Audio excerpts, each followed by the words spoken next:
अगर देखा जाए तो पिछले साल से ही एक बात नोटिस की जा रही है कि जब जब भी रूस, भारत और चीन एक साथ मुलाकात करते हैं तब तब अमेरिका के लिए कोई बुरी खबर जरूर आती है। और इस बार चीन में कंडक्ट हुई SCO समिट में जब भारत, रूस और चीन एक साथ मिले तो पहले ही अमेरिकी ट्रंप की बौखलाहट बढ़ गई थी और उन्हें इस बात की आशंका होने लगी थी कि उन्होंने टैरिफ की जो साजिश रची है वह तो फेल होगी ही, साथ ही उनका जो डॉलर है जिसे बचाने के लिए वह अनेक उपाय लगा रहे हैं वह फिर से खतरे में आ सकता है। और यकीन मानिए दोस्तों, अमेरिका का डर पूरी तरह से सच साबित हुआ और अमेरिकी डॉलर के तो तोते ही उड़ गए, क्योंकि सबसे बड़ी खबर यह निकल कर आ रही है कि 30 साल बाद दुनिया के सेंट्रल बैंकों के पास सोना अमेरिकी ट्रेजरी बॉन्ड से ज्यादा हो गया है।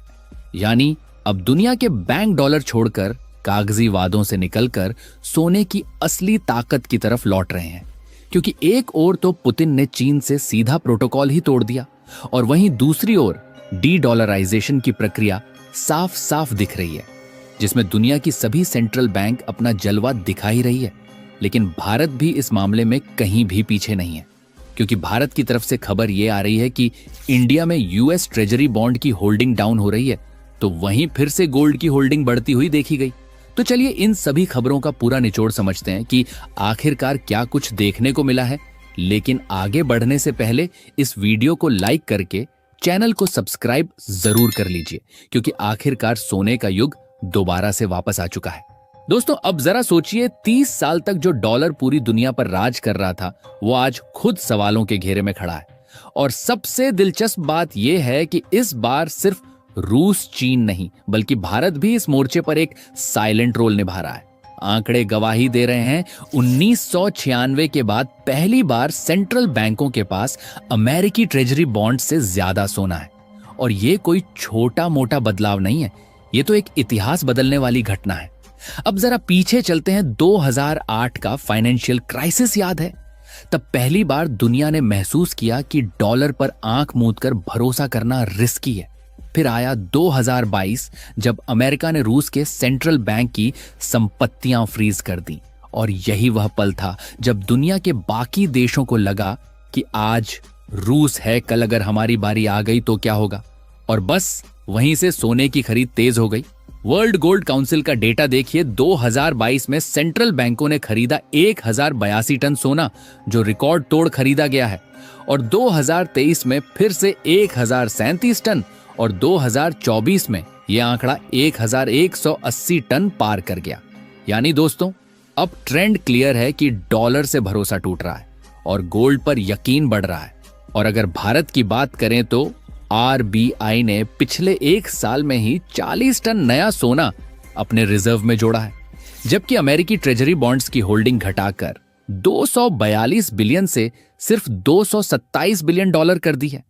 अब जरा सोचिए, एक बढ़ती हुई अर्थव्यवस्था जिसे सामान्यतः ज्यादा अमेरिकी बॉन्ड रखने चाहिए थे, वो उल्टा उन्हें घटा रही है और सोने की तरफ शिफ्ट हो रही है। यानी इससे साफ है दोस्तों कि यह कोई छोटा कदम नहीं है, बल्कि भारत की लंबी रणनीति का हिस्सा है।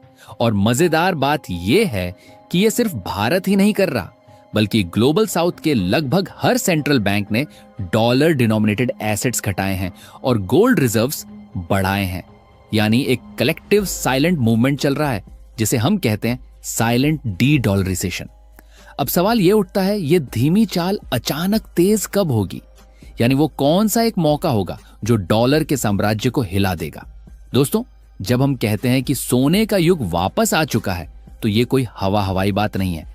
इसके पीछे ठोस तथ्य और ताजा आंकड़े हैं। इंटरनेशनल मॉनेटरी फंड यानी IMF और वर्ल्ड गोल्ड काउंसिल की रिपोर्ट बताती है कि दुनिया के सेंट्रल बैंकों ने 2022 से लगातार रिकॉर्ड मात्रा में सोना खरीदा है। सिर्फ साल 2022 में ही दुनिया के सेंट्रल बैंकों ने करीब 1136 टन गोल्ड खरीदा था, जो पिछले 55 सालों का सबसे बड़ा आंकड़ा था। और 2023 में भी यही सिलसिला जारी रहा, खासकर रूस यूक्रेन युद्ध और अमेरिका चीन टेंशन के बीच। यानी साफ है कि अब दुनिया डॉलर पर भरोसा कम कर रही है और सोने को अपना असली सुरक्षा कवच मान रही है। और इसका सबसे बड़ा परिवर्तन हाल ही में देखने को मिला, जब उधर अमेरिका केवल ब्रिक्स से ही डर रहा था कि ब्रिक्स कंट्रीज आपस में मिलकर नई करेंसी और पेमेंट सिस्टम ना लॉन्च कर दें। लेकिन दूसरी ओर अब ऐसा लगता है कि SCO से भी अमेरिका को डरना होगा, क्योंकि गोल्ड और US ट्रेजरी बॉन्ड को लेकर बड़े परिवर्तन की खबर तभी आई जब SCO समिट आगे बढ़ाई गई और रूस, भारत, चीन ने एक साथ हाथ मिलाया। फिलहाल इस समय बर्बाद हो रहा है। अमेरिका का US ट्रेजरी बॉन्ड तो सबसे पहले यह समझते हैं कि यह होता क्या है। तो इसके लिए आपको बता दें कि यह अमेरिका की सरकार का उद्धार लेने का तरीका है। दरअसल जब अमेरिका की सरकार को खर्च चलाने के लिए पैसे की जरूरत होती है, जैसे सेना, रोड, हेल्थ, बजट और घाटा पूरा करने के लिए, तो वो लोगों और देशों से पैसा उधार लेते हैं। इस उधार को ट्रेजरी बॉन्ड्स कहा जाता है। कोई भी व्यक्ति, बैंक या देश जैसे भारत, चीन, जापान, अमेरिका को पैसा उधार दे सकता है और बदले में उन्हें फिक्स ब्याज और समय पूरा होने पर पैसा वापस मिलता है। लेकिन अब जो परिस्थितियां आ रही हैं, वह उससे साफ साफ दिख रहा है कि दुनिया को अमेरिका के ऊपर से भरोसा उठ गया है। कोई अमेरिका को उधार देना नहीं। अगर आप इस चार्ट को अपनी स्क्रीन पर ध्यान से देखें तो इसमें US ट्रेजरी बॉन्ड को नीले कलर से और गोल्ड होल्डिंग को पीले कलर से दिखाया गया है। जहां इस पॉइंट पर आप देख सकते हैं कि साल 2025 में 1996 के बाद पहली बार गोल्ड होल्डिंग US ट्रेजरी के ऊपर चली गई। क्योंकि गोल्ड बॉन्ड की बात की जाए तो इस पर देशों का भरोसा बढ़ रहा है। आपको बता दें कि यह सोने में निवेश करने का सरकारी तरीका है, लेकिन बिना असली सोना खरीदे। भारत में इसे सॉवरेन गोल्ड बॉन्ड यानी SGB कहते हैं, जो भारतीय रिजर्व बैंक सरकार की तरफ से निकालता है। मान लीजिए आप सोने में निवेश करना चाहते हैं, लेकिन घर में सोना रखने का रिस्क नहीं लेना चाहते, तो आप सरकार से गोल्ड बॉन्ड खरीद सकते हैं। जो भी पैसे आप लगाते हो, उतने ग्राम सोने की कीमत के हिसाब से बॉन्ड मिल जाता है। और एक बात पश्चिमी देशों को हैरान कर रही है, जो ये है कि हाल ही में SCO समिट में पुतिन ने सीधा सीधा यूक्रेन युद्ध का ब्लेम नाटो और पश्चिमी देशों पर लगाया, जिससे वेस्टर्न को अब इस बात का एहसास हो रहा है कि ना तो ग्लोबल ट्रांजैक्शन में उनका दबदबा चलने वाला है और ना ही दो देश को आपस में भिड़ाकर हथियार बेचने की रणनीति काम आने वाली है।